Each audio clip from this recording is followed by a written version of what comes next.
spooky friends, welcome to Kelly Does Stuff. Today I'm continuing to set up my Halloween Village display, and I have a Halloween Village first. I have moved out of the dining room. For the last many years, my dining room is completely taken over by my Halloween Village. But I keep creating bigger and bigger display platforms, and yeah, I keep adding to my collection, as you do when you get obsessed with things and you collect them.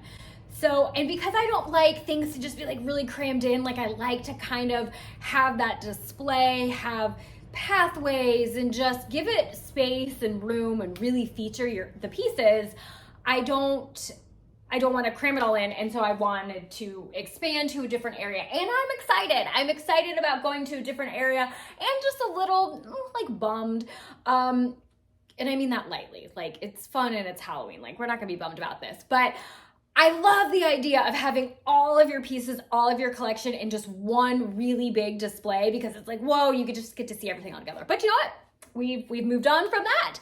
And so we're expanding. I'm gonna show you my Day of the Dead setup. This is the table that I already had here. I'm going to use it. I have another 2-foot table that I'm gonna put here. I've never done this setup or design before in this spot. And so we'll see how that goes. I was like, oh, am I gonna have enough room? I'm like, well, Kel, you gotta have enough room because this is where it's gonna go. So we're gonna make it work. I do have some platforms that I made last year. I'll show you those. And there's not a ton of pieces with Lemax and Department 56. There's a lot of really great accessories. So I'm just really excited. I like to bring you along with me as I do this. And this is the first time I'm gonna do this display in this way, in this location. All right, so let's go ahead and start setting up. Oh, that's so small! Yeah, that's a big fail. Ugh, it's so small you can't even see it. Ew. This is my main platform piece. So this is a two-parter. I have a piece that goes in here, and then I'll get that secure on top of there. And then I have a couple pieces, maybe one piece and some accessories that go up here. Then I have another piece that comes off to the side, and then I've got the stairs that come up and something. No, it's not gonna fit.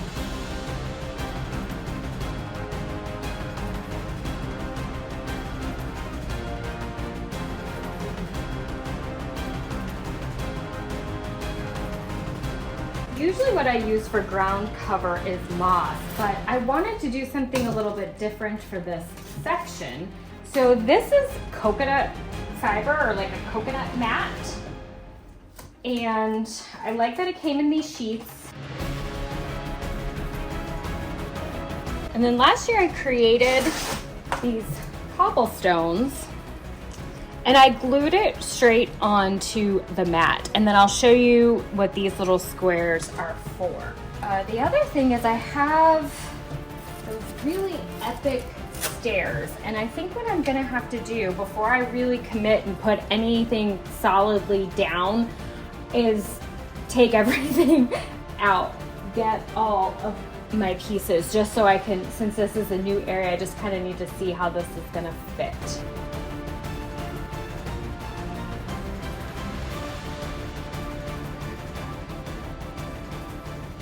All right, these are all of my display pieces, which is really the staircase, this piece here, then there'll be the top piece, and then we have all of these accessories. And I wanted to pull them out because some of these accessories are a little bit bigger. So I just wanted to see everything, make sure that as I'm planning and setting it up, I'm giving myself room for everything that I want to display. And then these are the pieces. So really, there's 3 buildings in Department 56 that has their Day of the Dead line, that are part of their Day of the Dead line. And then there was this Lemax piece that I decided to put in with the Day of the Dead as well. And then this is the piece from my $30 display video, the one that has the screaming cicadas. Yep. we're gonna go ahead and put this piece into my display. That will be the first time, so I'm excited about that. And now it's just a matter of arranging it and seeing what we can come up with. Oh, if you are interested in this video, how to do a display for less than $30, the cicadas are very loud at the beginning. I film outside. I'm so used to them, I don't even hear them, so I was totally not aware as I filmed this. If that's intensely annoying to you, skip ahead 2 or 3, maybe 4 minutes, I'm not sure. The rest of the video, it goes away. They're not there. I do the voiceover so you don't hear any cicadas. I made this last year and I think I've got some footage of it, so I will try to splice that in. This, I used some concrete paint. It's, I'll try to show what that is as well. It's actually called concrete paint. I think that you could get this effect by just mixing in some sand with some paint. And then I did a little bit of a cobblestone or some type of stone pattern and then glued some moss down. This is the underside, the roof of what will go in here. Last year, I just took this apart, these stairs, so that I could store it. So that's just another thing that I love about hot glue is that it will hold it, but it's not super permanent if you don't want it to be. And sometimes, even if you want it to be, it's not super permanent. I'm gonna try to do this without messing up that wall. All right, where does this go?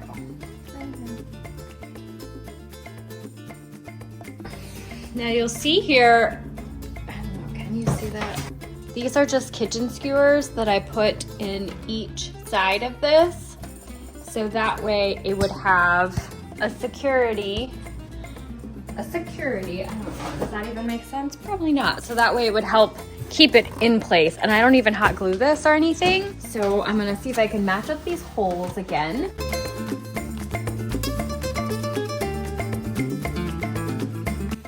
There we go. Now, what I did over here, this of course is top heavy and it's gonna fall down. So if you're a spooky friend, right, you wanna come up here and then you wanna get it there.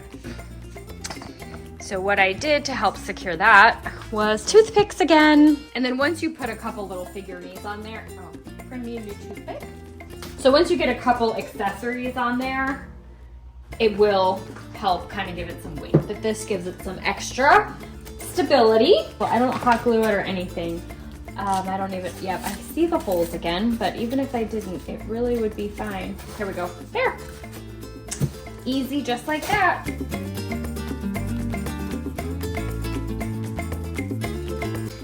So I mentioned the concrete paint, and then I just went and scuffed it up with, not scuffed it up, I just painted it to look really scuffed up of kind of this rust. I just used some orange and brown colors and a little bit of black and gray just to kind of make that look dirty. Honestly, it might be one of my favorite things.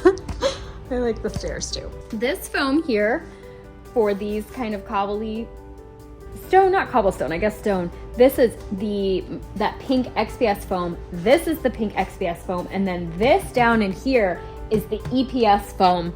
And last year I did this really quickly. It was time to start getting this display set up. Once again, running out of time.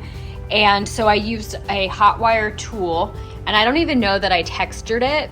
Tried to do it as quickly as I possibly could. You could see the inside's just kind of really rough, and then the outside I really did not get fancy with it. I still even let a lot of that white show through because where it was set up you couldn't see it because it was bumped up against something else. Now this year it might be a little bit more exposed, but I think I'm probably just gonna leave it. And then this is a display that I can work on a lot in the off season if I wanna fix some of those things or just kind of augment them. Angel's excited about that. She thinks that's a pretty good idea. Now these are stairs that I made last year through that stair stacking method that I've talked about in a video that I did to show you a couple different techniques on how to create spooky stairs. And I also show you how to paint them. This is really a dry brushing technique. I use a rock and a blade to kind of rough them up to give them that texture. And again, this is really two pieces. And then another thing that I liked is I to do, I kind of got into this last year and I'll probably continue to do it going forward, is to add movie posters or just other types of signage or things like that. I use Mod Podge to attach it, and then I do Mod Podge on top of it just to give it some extra, and it stays on there really, really good. And then this was a piece I did the little arch, the stone arch, separately to attach it. Sometimes I carve into it, but I wanted it to be a little bit more of a dimension to it. All right, let's start getting the rest of this up. So what I'm thinking about doing is adding this piece, which I was going to put into my Gothic section. I think I might put it into the Day of the Dead area because I have a bit of extra room here, and I'm going to not have a lot of room for the Gothic section over there. Now the other thing, putting this church way down, or not a church, this house way down here looked silly because this was so high. And so I don't have time to create a styrofoam platform. So I'm just gonna use this box and I'll cover it with the coconut fiber or some moss or something. And that's a really quick way when I'm getting close to running out of time for me to create a platform. I'm just gonna cover it. It's gonna look kind of boring. There's not gonna be any really interest or detail here, but that's okay because we're gonna work on this display in the off seasons.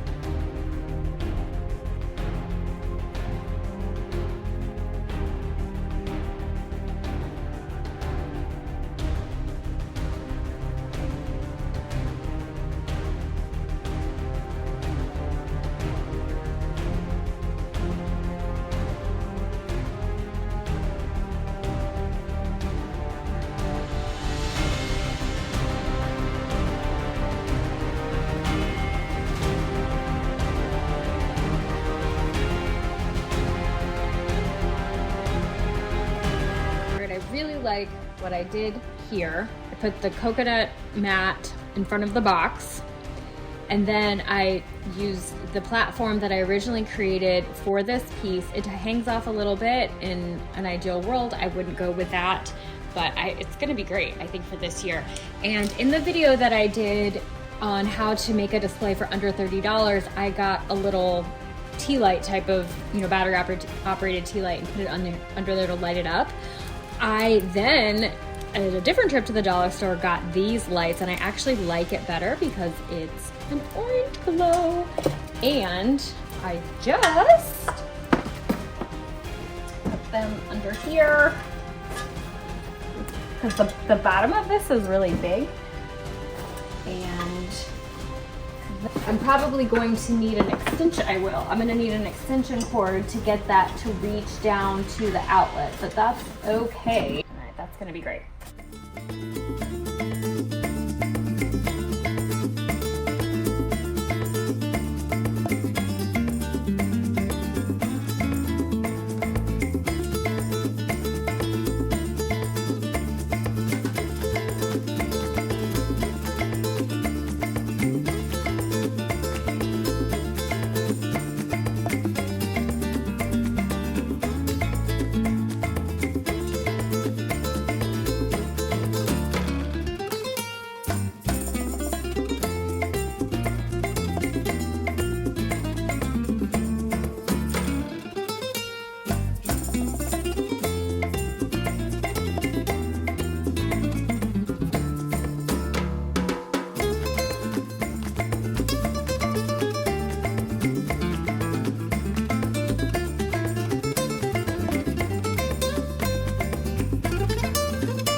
Okay, something else I wanted to show you is one of my most favorite things in this section, or maybe even that I've made, are these flower arches. And they're my most favorite, and also the thing that drove me completely bananas. Wish I hadn't decided to do this as I was making them, and then absolutely loved and was so glad that I did.